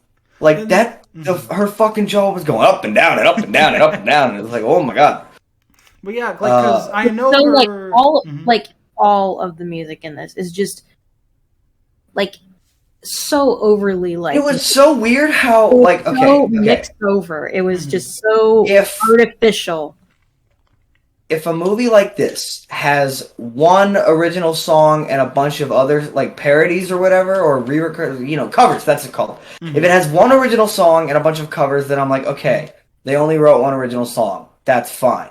But the fact that it has 2 tells me, okay, they're just lazy. They're just lazy. It means they wrote 2 and then they were like, this is too hard. Just too hard. Writing is hard, guys. In there. Well, yeah. God. I can't believe these are both musicals made by Amazon. The thing, like the music, because obviously, even with my criticism of the music in Annette, I have like some really good stuff I like about it. There's nothing I like about Cinderella. Yeah, there's nothing I like about Cinderella's soundtrack. It's just there's nothing here. All either like it's like either recycled or it's just like the covers are not good. Or it's just the one song that they sing every 10 minutes sucks ass. Well, what song was that again? And what was it called again? Million to One, or Know My Name, or Camila Cabello's Can't Fucking Sing, or whatever the fuck it's called. But yeah, like the music... there's also there is one song. The original Idina Menzel song I thought was pretty banging until she sits down and just starts playing piano and ruins the beat. But like I thought it was pretty good, but it couldn't fix the cringe, you know? Why did they have to drag the esteemed Adele Dazeem into this hot? Adele Dazeem. Adele Dazeem. The wickedly talented Adele Dazeem. Oh, Charlie Horse. Oh, fuck. What? I'm trying to think, is that a lot of my friends who have unfortunately seen it all agree the worst music number had to be the combination of Seven Nation Army. Oh no, that was even and What a Man. That was because like it just feels so. The Seven Nation Army one is the song in the movie where it feels the most like they don't actually know what the song Seven Nation Army is about. Like a Suicide Squad moment where it's like, it's they were like. They were like, we don't know what this song is really about, but these lyrics line up with what's happening on screen. Look! Suicide, it really is a suicide. Look! He said taking their time right behind my back, and then he turned his back to them. That's fucking crazy! Yeah, it's like, so y'all are just using a song to use a song because it's so superficial. It's awful. It's so bad. Why are you here? And then like, Somebody to Love, like in the scene before Somebody to Love, he's like, I don't want to settle down, I don't want to get married, and the next scene he's like, Somebody to Love. Why? Like, he's like, I don't want marriage. Literally sings a song about how he's looking for love. It just feels... It feels like they really just pick these songs for the sake of them. And then they break out into Am I Wrong? And I was like, dude, I feel like Am I Wrong was so big. That song's awful on its own. You didn't need to put that in Cinderella. I was like, I have not heard that song since 6th grade, and I never ever again. Now I remember bopping to it as a kid. Now I don't even want to. Yeah, as a fucking middle schooler when none of us had taste. So now I'm like, was it like was I wrong? Am I wrong for liking this song? Trying to think. But yeah, like the music, and obviously we talked about the music video point, right? It really is filmed like a music video. Yeah, it's just it. Why were the mice singing and Am I Wrong? That made me want to just turn off the movie. Like sweet. I wanted to turn off the movie, man. I was like, no, I'm not doing this. But yeah, it was really just like the music video style of shooting, and I don't know, because with movie musicals, obviously. A musical's gonna look different in film than it would on an actual stage, but somehow this looks different than something like Annette, which I'll classify as a film musical. Did you just mention the mice? Yes. The mice. We'll get to them. No, we are at them. You can't. Okay. We are at them. Let's discuss the elephant in the room. James Corden. Fucking James No. I don't have a prop. Well, I do. Okay. But first, before we even talk about the fact that one of them is played by James Corden, fucking what the goddamn hell was that CGI? For real. Oh yeah. It wasn't even like that's passable CGI. It literally. It looked like a different movie, man. It looked like no.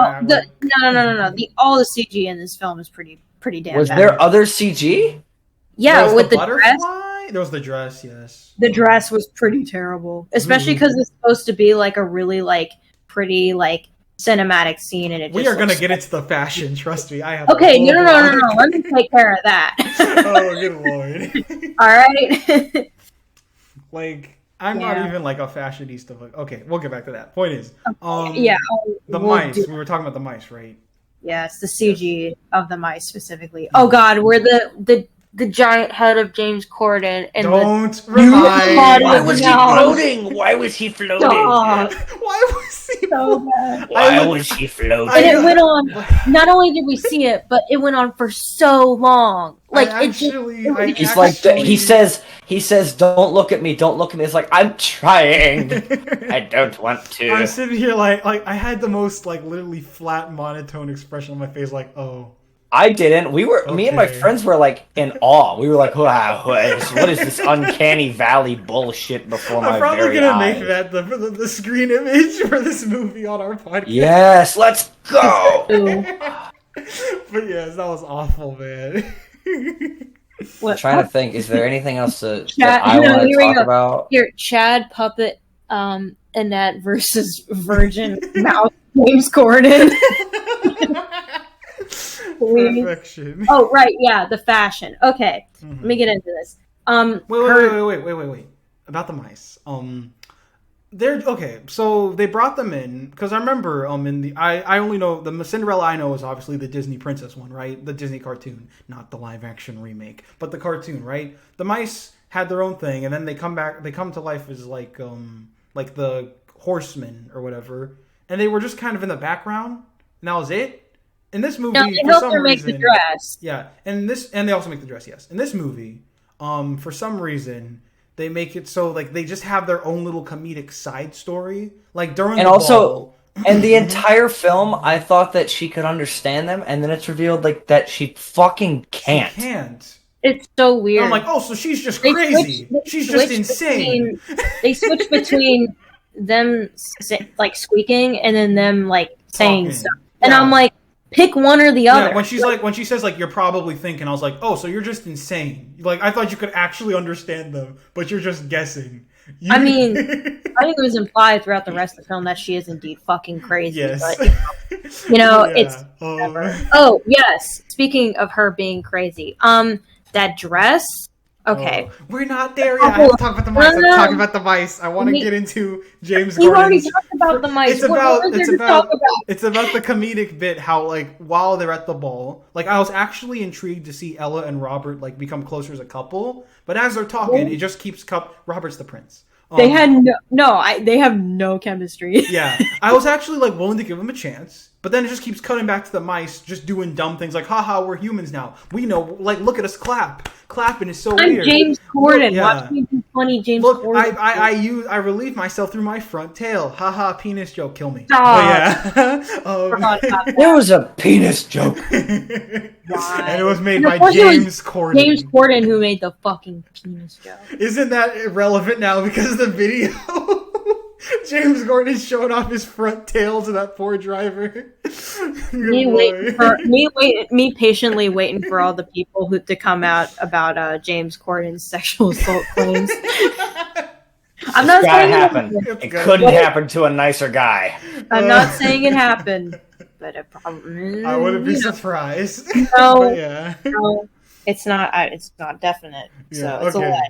Anyways, Yeah. point is that like the jokes were dumb. We already talked about the floating head joke, and then they all just kind of are there. He fucking ruins. Talks about how awful the music is. He ruins the movie by like causing the glass slipper to fall out of Cinderella's drawer. Of course, James Corden. There's a thing. Yeah. There's a thing. The glass slipper, the thing that makes Cinderella, has no relevance It over does this not. plot. It's just kind of It there. doesn't. Because they knew what they looked like at the ball. Like they knew what each other looked like. There was no like spell or whatever. And then even if you take that into account, they fucking just randomly run into each other in the third act. Yeah, and there's no The glass slipper it meant is nothing. is one of the most iconic plot devices of all time, and it just has no bearing on Not this just plot. that. And they literally what they did was they erased everybody else's recognition of her. Everybody else other than him. Yeah, like they literally Because she was like, wasted time. He's like, well, I promised I'd go on a date with him. Like, what? like, because the main complaint about like the original story is like, oh, how could she fall in love with him when she just met him and they just met each other? But then that always gets negated now because they always give them a setup before they go to the ball, and then he's like, who's this person or whatever. It just. You know what? I'm done talking about that. And like, because it'll be fine if you want to make a change and make the glass slippers not important. Fine, but then why do you like put an And emphasis she just on throws it. Yeah, like she doesn't she drop throws it. it. And like She doesn't, she like, actually, they do drop the it. whole She leave just- it behind thing. She literally just threw it for no Yeah. fucking. And I'm like, so is this going to be relevant? Why did she leave it behind then? And they don't do anything with it. Like they have plot one that- of the speaks person who's like, hear ye. He has the shoe, but that doesn't come into relevance. They don't have to test it. He just finds her. Like it just feels completely irrelevant. The only thing they do with it is like make a joke about how you can't walk in them, which I'll admit was kind of funny. But like you don't need that. Wasn't funny. It's been done. I thought it already. was like the self-awareness worked, but like the movie's not No, funny, so it didn't. fair enough, to each their own. But Just whatever. because you're self-aware doesn't mean you're. Yeah, funny. that's true. That's true. But yeah, we already talked We're about mice and everything. overused Yeah. now. We already talked So- about the mice and everything. Let Yes, us the do dress. a fashion Can I- breakdown. let me- Yes. Be the fashion police. 1 second. Yes. We're channel my inner Joan Rivers. So the dress that she made, that Ella made, that got destroyed or whatever, was not pretty. It was not good. It was not. It was asymmetrical and then not fashion. Because there is a way to be like not conforming to standard like fashion trends or like combining them, but she just like threw some random shit on there. Like that literally looked like a dress that like an 8-year-old, like an 8-year-old who's obsessed with like Disney princesses would think of. Hold on. Let me. I had a screenshot. Let me find this. Shit. Yeah. I want to add a random ribbon here, and I want to it and like the fact that it's like pink, but like they're different types of pink. It's just it does not work. It's not. I was like, this Miss Ma'am wants to be a fashion designer. When everybody's so bad. The threads. Everybody has been criticizing her and being like, you can't be a fashion. You can't design dresses because you're a woman or whatever. What they really should be doing is you can't be a fashion designer because you can't design fashion. Yeah, the threads are so uneven. There's a little ribbon on the end. It's not even cute. It's so bad. They were mean to her for that. The purple one.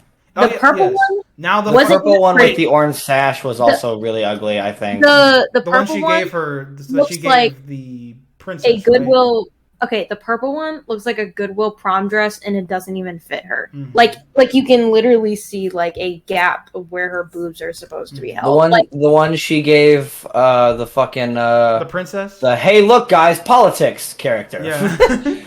Like, is now a bad time to bring up poverty? Yes, go to the poverty meeting and talk about poverty there. Like, the fucking messages they're trying to deliver in this movie are so ham-fisted. I'm all for fucking subtext and themes in movies, but it's gotta be good. You can't just be like, hey, what if women were fucking oppressed and didn't have a voice in politics? What if we did not try to be subtle about that at all? It's like a metaphor or something. But yeah, like if every woman in politics just randomly walked into their dad's living room and was like, "Is now a bad time to talk about politics?" then I would probably get annoyed too. If anyone did that, I'd be like, "Yeah, shut the fuck up! I'm arguing with my son." Damn, Triple M over here. Triple M oppressing women over here. No, it's just fucking annoying. Her whole character I know. Her entire character was just annoying throwaway lines that were meant to like radicalize the audience. If every single woman acted like Camila Cabello in this movie, women deserve to be oppressed. No. Nice one.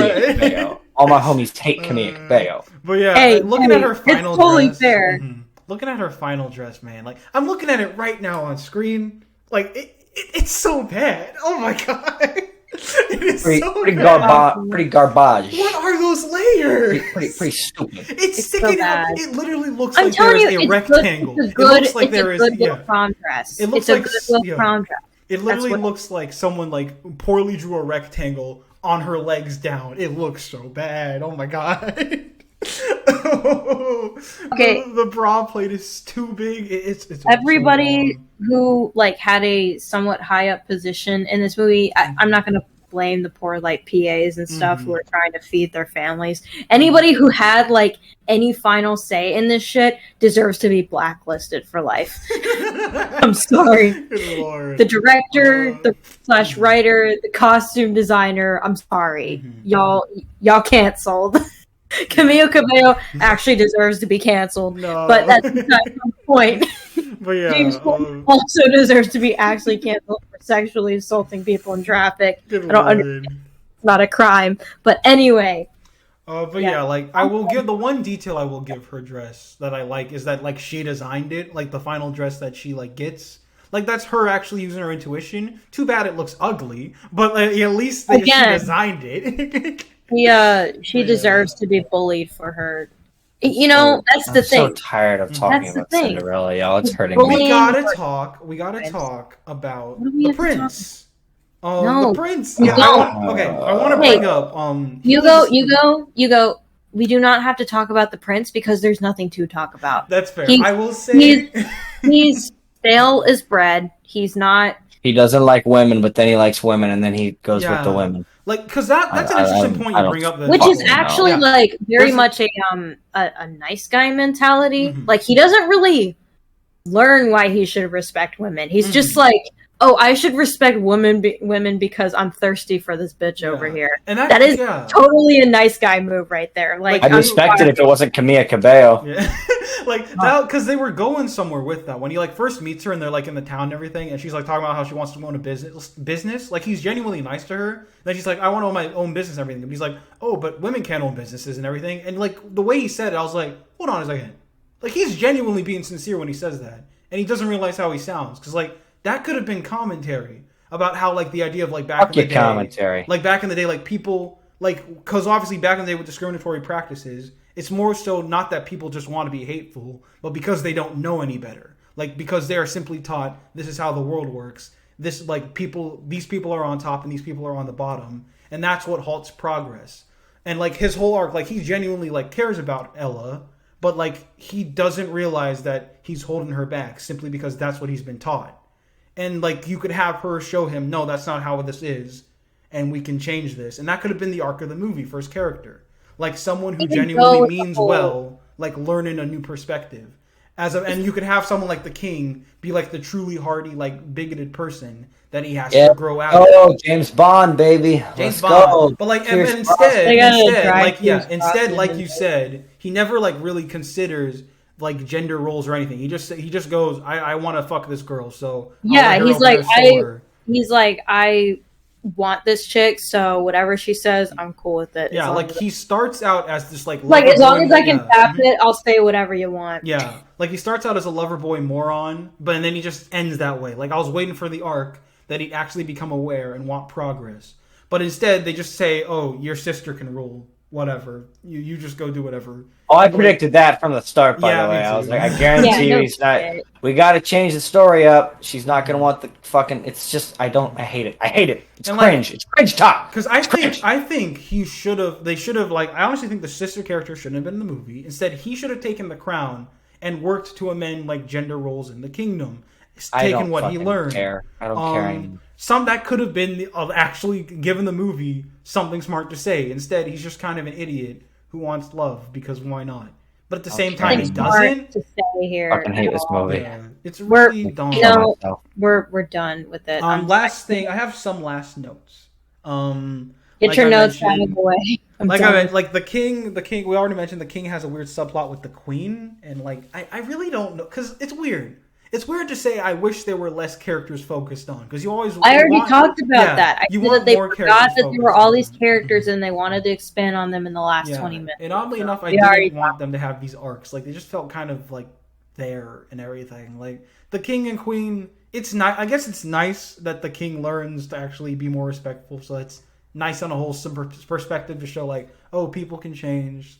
But like I didn't care. The evil stepmother, like she and Ella are kind of cool at the end, I guess, because Ella like got to open a shop and she's like, okay, and that's they had a dance at the end. Okay, they're cool now. Apparently, that was it.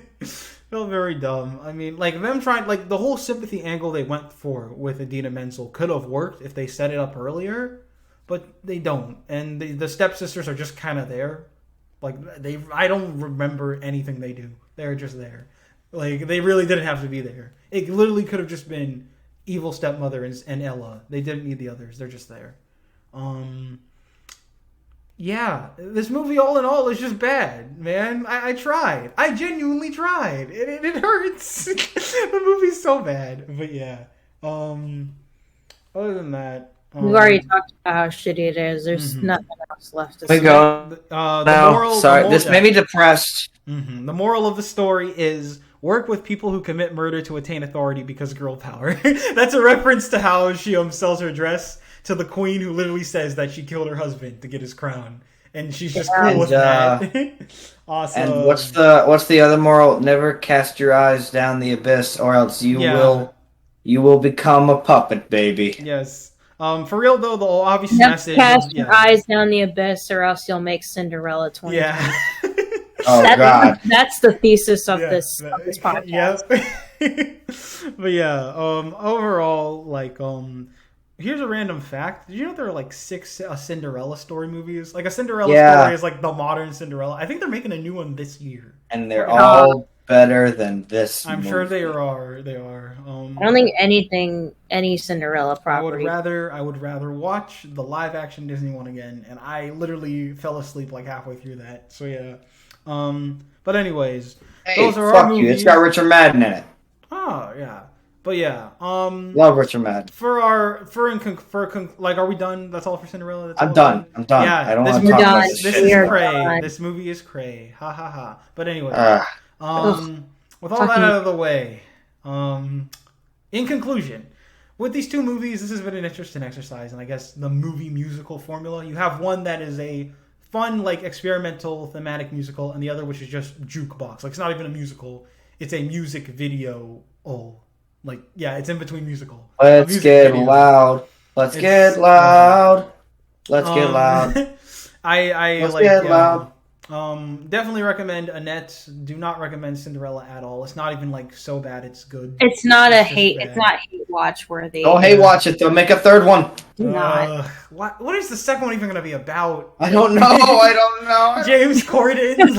James Corden assassinates everyone. Oh God! Wait. So they had a story that's been done a million times, already planned out for them, and they fucked it up this bad, and they added Please terrible don't talk original about shit. Cinderella. The Please. next one is gonna be all original. I can't imagine. Please, guys, I'm a masochist, and even I hate this shit. Yep.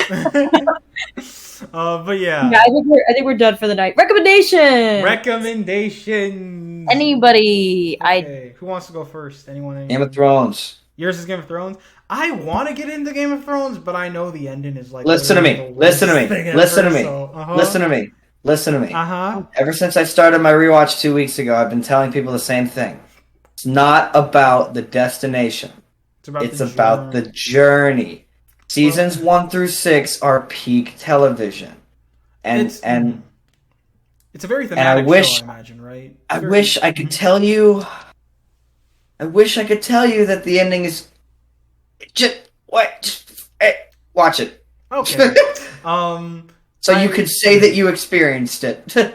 I know how you feel, man. I had that experience. I had peak fiction, and then we had the bad ending. I think Galactic Blade knows what I'm talking about. I'm not even gonna say it, but she knows what I'm talking about.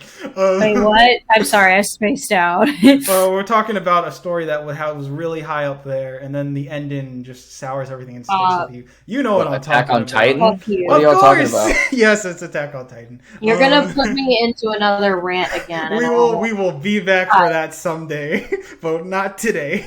Point is, Yeah, because apparently all of our subscribers are here for Attack on Titan now, so I guess we can talk about that eventually. That'll be there eventually. But anyway, Shit. Galactic We're gonna have a Blade. 4-hour video about that. Just me and you know, just going off. It'll be great. That's coming in the future. But yeah, Galactic Blade. You got a recommendation? Yes, I haven't gotten too far into it, but I just started watching VEP, and holy shit, that show is really fucking funny. VEP, you said, right? VEP. Okay. Yeah, it's basically like it started in like 2012, and I think it ended like a few years ago. It's basically like about a female vice president, and it's like her whole thing with her and her staff, and it's basically just like people insulting, like deep cutting insults, just nonstop, and it's amazing. Like one of my favorite ones, like one of the earlier ones, was like a guy comes into the thing and he's like, man, it's so hot in here. Can you open a window? And then the other character is like, can you? He's like, oh no, they're suicide proof. They actually put them in here when you started working here.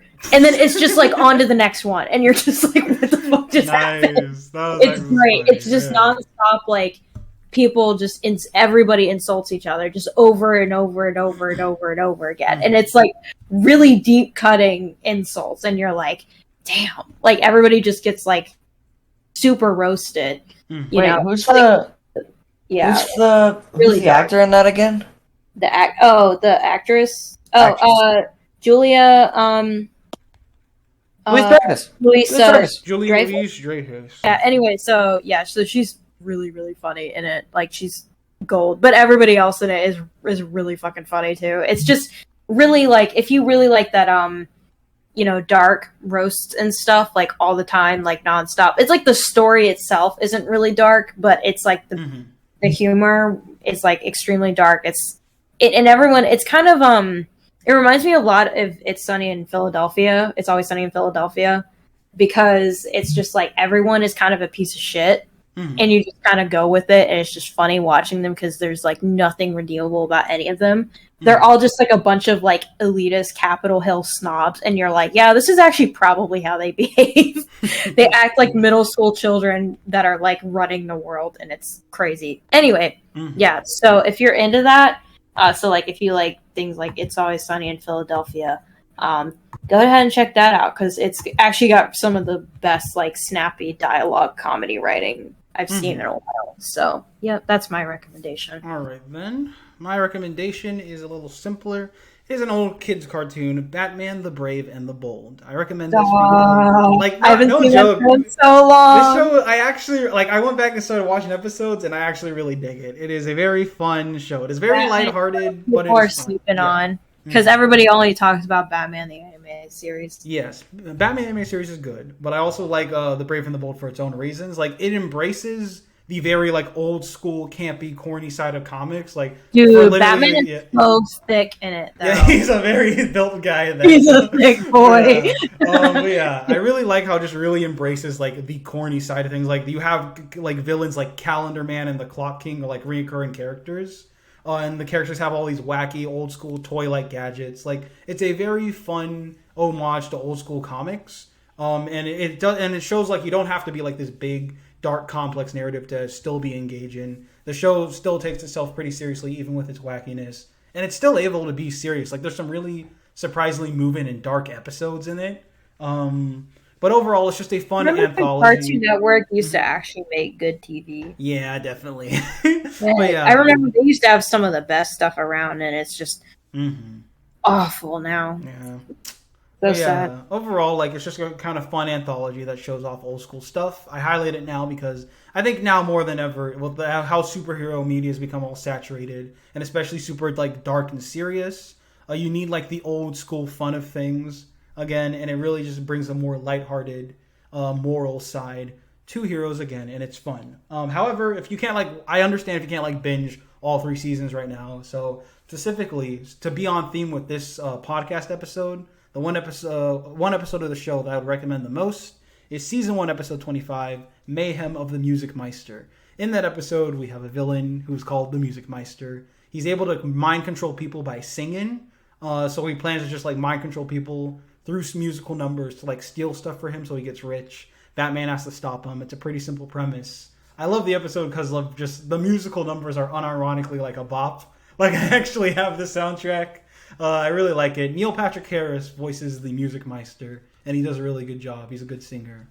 And yeah, if you're into musicals, go see a bunch of corny heroes and villains do fun musical homages in that episode. Well, this is a musical podcast, so... Yes. And so that is our episode, I guess. Yes. Yes, hopefully we will review some like genuinely good shit in the future, like good movies, like good meaningful stuff. Hopefully we get more Annettes. Yes. I'm glad this one seems to be getting a pretty good amount of attention. I mean, as shitty as it is that now like everything's kind of like, on streaming and is done by the like, top few like companies, but this is it is kind of it's arguably technically not an indie flick, but I don't really even care about that. I just care that it's something different and clearly has a lot of care and creativity put into it, and I can respect that no matter what company it comes from, really. Yes. So that's our episode. As long as they keep making stuff like that, then I'm down with it. So, That is our episode, and at the end of the day, have a good day.